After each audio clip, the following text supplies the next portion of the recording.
Hello, welcome to Pins and Needles. This is my special hashtag the Little Red Dress project vlog. This was a fantastic idea come up with by Holly of Holly Dolly podcast and by Renata of the RunningNStyle podcast. I am terribly late. I'm afraid the big reveal was supposed to be the 20th of December, but between Christmas, tonsillitis and everything else, it's taken me this long, so I do apologise. Loads and loads of sewists have taken part in this challenge, so do have a look on Instagram and search for the hashtag the Little Red Dress Project, and also here on YouTube, and it's a wonderful way to find other makers, get some inspiration, find some new podcasts to follow, so do find some time to have a go at that.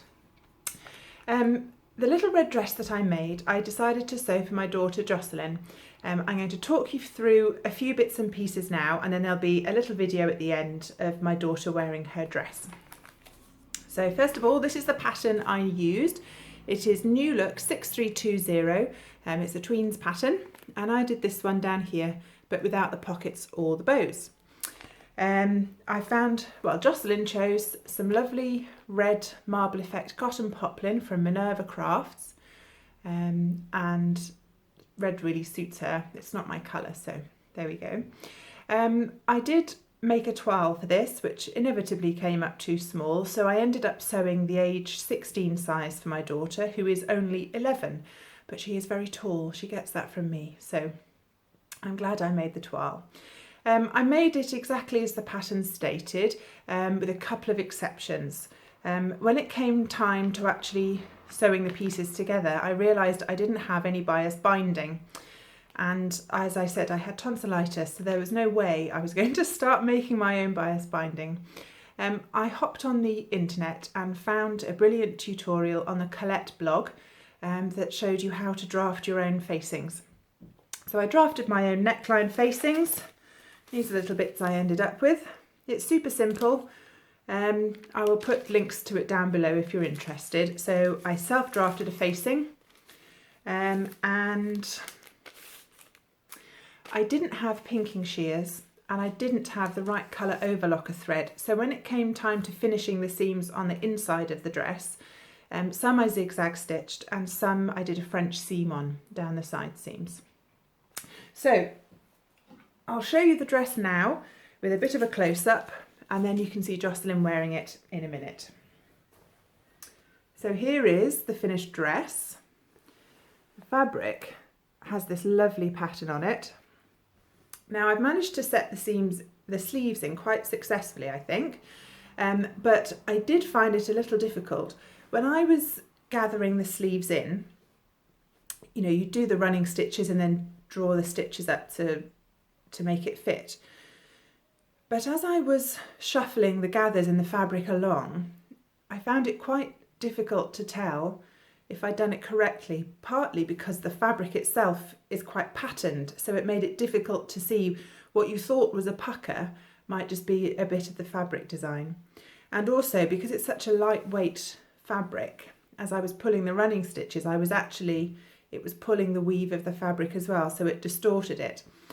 But anyway, I managed to get them in first time. They're not perfect. I've just spotted a tiny pucker in the back, but they're pretty damn good.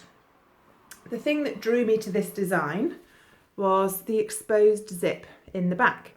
Now, I just jumped on eBay and ordered some exposed zips. I got a couple of different colours in the hope that I will make this dress several times for Jocelyn. So there you are. It was my first time sewing in an exposed zip, so I was quite pleased that went well. And if I take it off the hanger, I can show you the innards. Everybody likes to see the insides. Now, as I said, I was terribly late getting this sorted, so this is not my finest work, so you'll have to forgive me for that. There we go. Right. So there's the front facing, and as you can see I just zigzagged the edge, and there's the back, and then here are my sleeves. Again, once I'd sewn them in, I zigzag stitched down the seam allowance just to help tidy it. At some point I'll buy some pinking shears and tidy that up. Just a normal seam on there.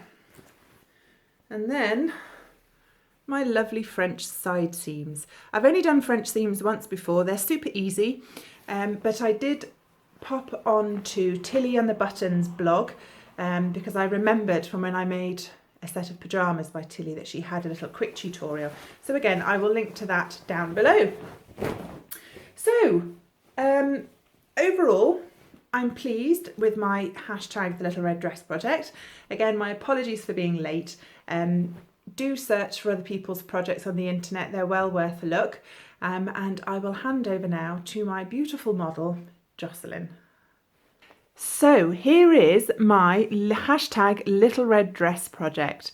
This was a wonderful idea started by Holly Dolly and Renata of RunningNStyle, and I decided to make a little red dress for my daughter Jocelyn. Yay. I used the pattern New Look 6320, and Jocelyn chose some lovely marble effect red cotton poplin which we found from Minerva Crafts. So Joss, what do you think? I think it's really comfortable and I like the pattern. And you like the pattern, do you? Yeah. Do you think it's really right for winter? No. No. I've made you a summer dress in time for Christmas, but never mind. Right, so I did make a few alterations to this pattern. It was supposed to have bias binding on the neckline, but I completely forgot to buy any. So I had to self-draft a facing. And if you pop your hair behind your shoulders, Joss, and then we can have a nice look at the neckline. And one of the nice details about this pattern is the exposed zip at the back. And I found some lovely zips from eBay.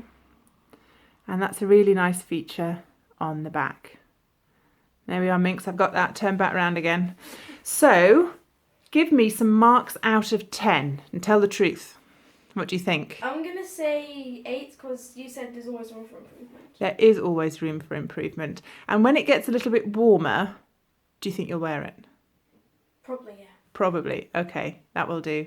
Fabulous. Well, thank you very much to my beautiful model, Jocelyn.